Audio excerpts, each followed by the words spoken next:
Couch Talk. Today's topic, the remake. If you're just tuning in, we're currently discussing Walt Disney's classical Alice in Wonderland and Tim Burton's creative remake. Joining me today via BBM invitation are Amanda Glass and Krista Scanson. Thank you for being here today. Our first question, which film did you like better and why? Amanda, would you like to start us off? I particularly was fond of the original. I like the idea of it being a musical. I feel music involves the audience more and keeps us focused and entertained.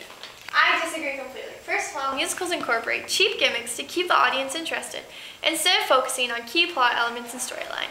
Music also detaches the audience from the character, as musical accompaniment is not part of an average day and creates an unrealistic representation of society.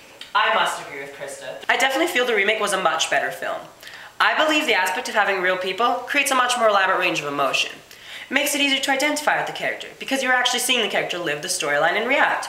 You can actually see the fear, sadness, or anger in their face and body language, rather than an animated character telling you how they feel. Well, on the contrary, the original was and always will be a classic childhood memory for already grown-up adults. One cannot compete with the original workings of Walt Disney, a name that stands out in the mind of so many when thinking of Alice in Wonderland. The new movie creates less of an everlasting memory of a childhood fantasy and more of a ploy to entice the viewer with special effects and visual stimulation. In my opinion, the visual effects add to it. In fact, I just used my Blackberry's mobile browser to research the film, and I found out that the majority of the film was shot with green screen. I believe this is a very useful technique to help create a world one could only imagine before. This aids the experience of viewing by stimulating the senses with imaginative visual effects, rather than just following a storyline.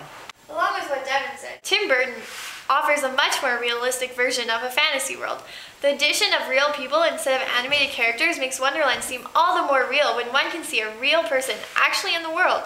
The green screen technique, combined with the genius of Tim Burton, created an unbelievable situation, presented in a very real manner. Well, that's all the time we have for today. Thank you, ladies. Join us next time on Couch Talk when we discuss mobile phone usage and how can BlackBerry improve your social and professional life? That's next time on Couch Talk. Good night, everybody.